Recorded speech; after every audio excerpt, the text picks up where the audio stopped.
Today on the Tiger Lacrosse Report, we'll review the Tigers game against the Georgetown Hoyas. Get ready, fans. The Tiger Lacrosse Report, presented by the Green Turtle, starts now.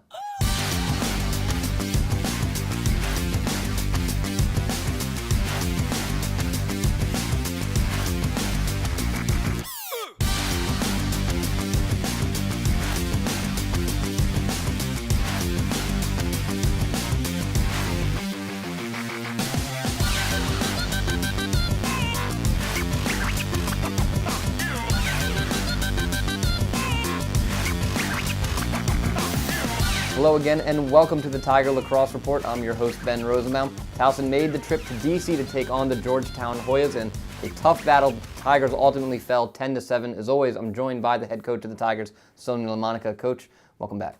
Thanks for coming in. Yeah, absolutely.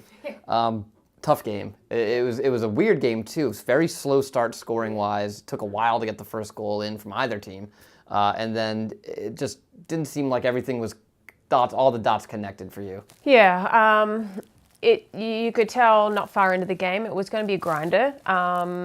Unfortunately, it continued on that way. But you know, we just it took us a little while to crack the nut offensively, but that was sort of primarily draws and offense, just where we couldn't get our rhythm going, and just didn't play how we can. But I'm still very optimistic about the type of season we can have, despite, coming up short against Georgetown. They played a solid game, but there are definitely things that we need to do a better job. You mentioned the draw controls. That was probably, for anyone watching the game, that was probably the biggest kind of Achilles for you guys that game, 14-5 in favor of Georgetown. What was it that Georgetown was doing? What was it that you weren't doing that just you couldn't get control of? Yeah, look, I think we were placing the ball in the areas that typically we like to place it.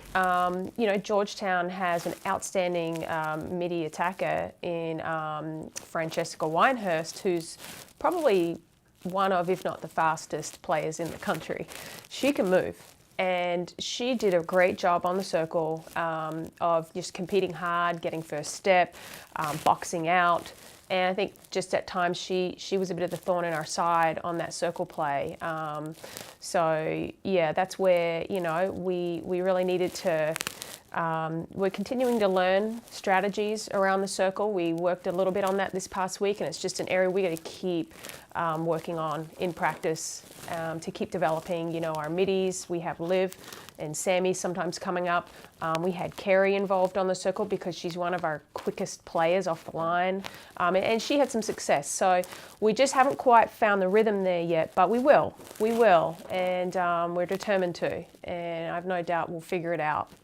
Offensively, you did get a strong scoring performance from Natalie Samalte, Carly Telekamp, and Caitlin Thornton, each with 2 goals, a big free position goal from Shelby Stack that tied it at 7 at the time.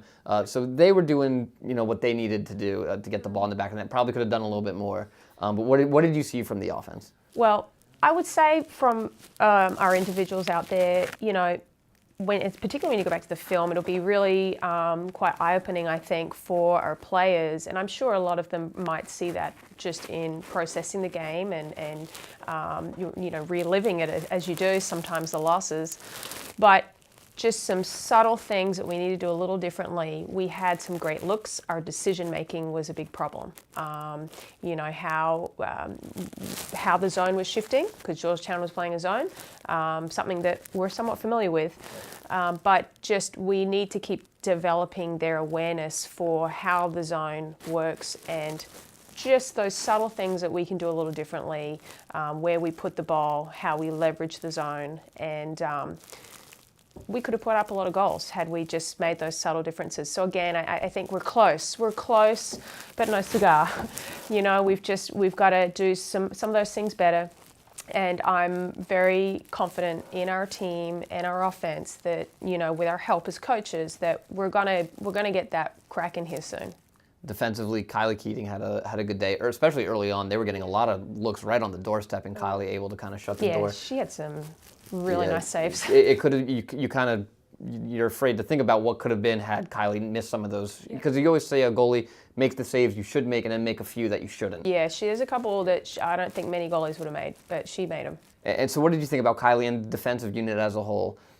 You had Sammy, who had a big week against Penn State, a little quieter against Georgetown. Well, Sammy, I mean, you go back, but she did some great things, and as did Liv. I think Liv stood out. I think, when it was all said and done, she actually had around 5 caused turnovers.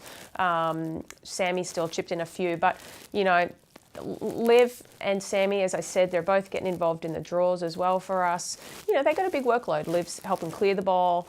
Sammy moved positions within the zone into maybe some areas that were going to help us because she's just got such incredible instincts. I think they both played outstanding. I think, and in chatting with Coach Molster, there are just some things we can do a little better of around the crease, how we're playing off ball around the crease, that we're helping protect in the middle a little more.